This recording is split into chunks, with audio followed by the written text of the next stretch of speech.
Okay, in this video tutorial, I will show you how to install FreePbx. Okay, so at the beginning, if you don't have the VirtualBox, I want you to download to VirtualBox.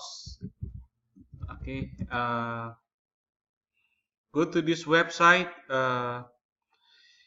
If you had installed the Bricky key before at the beginning of the semester, you may still have the VirtualBox on your PC or on your laptop. Okay. As of today, April the 1st, the version of VirtualBox is 5.2. Okay. So you go to the left hand side and download the 5.2.8. I'm using Windows, so I'm gonna use the Windows host here. And after you finish that, make sure you install the extension the extension pack. Okay, so these are the prerequisite for us to install the FreePbx. And the next thing, I want you to go to FreePbx. Okay, so this is the website where you can download the FreePbx. Okay, FreePbx is based on Asterisk. However, you can configure using the GUI, using the web-based interface. Okay, so FreePbx allow admin to administer Asterisk voice over IP phone using a GUI base. So you need to go to download, and here you have the version 14 and 13. I think you can download the latest one, which is version 14. Okay, so you can click here and download this one, which is the stable one, SNG7 PBX 64 bits. Okay, so this is a free PBX. So I download the ISO file, the full ISO files. All right, after you download this, you can go to your Oracle here, and then you go to Oracle, and then you go to here. Make sure you do a setup new and install the FreePbx. I just want to mention one thing. When you install this FreePbx on the network, make sure you put as a bridge adapters. Okay, on the bridge adapter. Okay, as a bridge. So right now the IP address of my PC is 192.168.1.125. So when I use this as a bridge, so when I set up the first adapter as a bridge, uh, the free PBX will obtain the IP address from the same subnet, which is 192.168.1 network. So most likely, well, in my case, since I already installed the FreePbx, so they're gonna get 1.50. Let me show you what does it means. Okay, so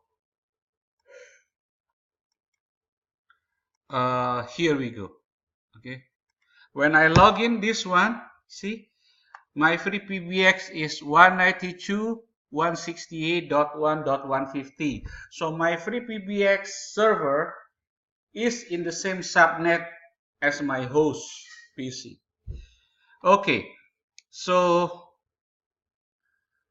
where are we right now? I think we are in this method, right? Okay, so you download it, you install it. Okay, I just wanna leave everything as default, and then on the network, make sure you put as a bridge. Okay, not as a net or as a host on the network, because you will run into a problem if you don't do it as it says. Okay, after you successfully install the FreePbx, the next thing that you need to do is to log in to the server, to the FreePbx server. Okay. In my case, okay, let me see if I can exit this one. Exit. Okay. The username, the login name is admin, and then you put the password during the installation. So you need to write it down. So the student need to write it down, the password of the command line interface administrator. Okay. So here when I log in using my password, oh, let me see, I didn't get that.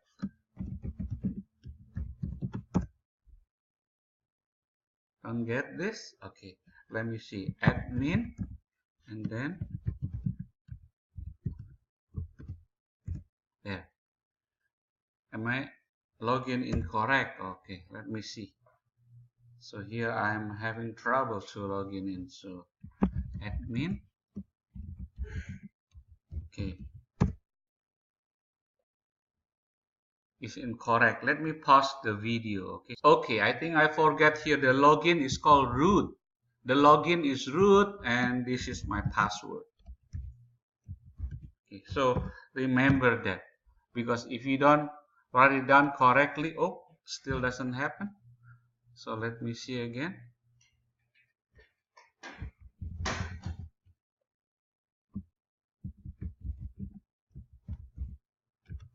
Okay, here we go. See, the IP address is 192.168.1.150. If you notice that the IP address of my host PC is 1.25, so this is my FreePbx get IP 1.150, so they are in the same subnet. Make sure you need to disable the firewall. Okay, so if you don't disable the firewall, then you are not able to ping that.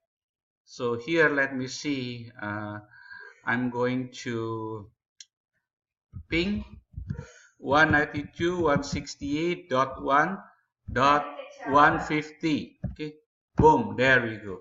So I was able to ping from my host PC to the FreePbx. Now I'm going to ping from the PBX. I'm going to ping from the PBX to my host PC.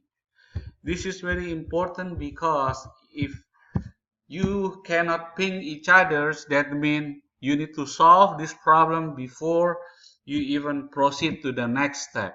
I press Ctrl Z to stop. Okay, after you completely after student are successfully installed the FreePbx, then you need to access the FreePbx using GUI, using your browser. So you're gonna open your browser. Okay, you're going to open your browser, and then you're gonna type the IP address of the FreePbx 192.168.150. Okay, I'm gonna go to free admin. The password is admin. I believe the password is also admin here. Okay, so or maybe during the installation of your FreePbx, they will ask you what is the password for the admin. Remember, do not get confused. The command line interface username, which is the root, and this is the GUI base. The GUI base, the graphical user interface in the browser, the username is admin. Okay, so these are two different things. So I want you to be aware of those. Be aware of that. Okay. So now I click continue. So here we go. I was able to successfully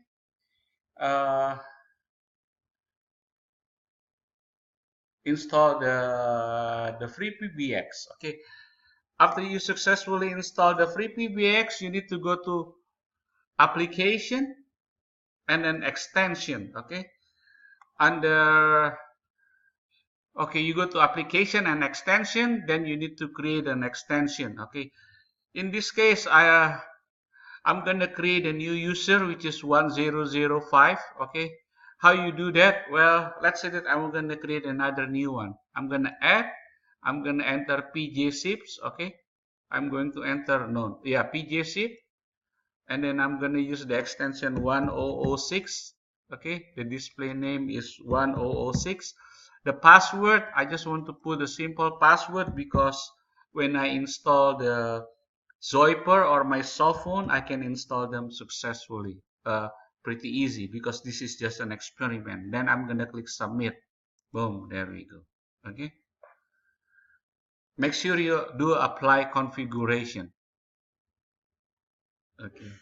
So now I'm able to install the FreePbx. Now I'm successfully set up a simple user account with the extension 1006 and the name is 1006. Uh, this particular video is just for the purpose of installing the FreePbx. So I have a recorded video. I have a recorded video for other configuration. So this one is just strictly for the FreePbx installation. For the config, for creating a user account using Cisco SIP phone, Sangoma phone, and the old telephone adapter, which is the analog phone, are recorded in a different video. So you may check on my Blackboard. Make sure you review and watch all my videos so you have a full understanding of how the FreePbx works. Okay, thank you.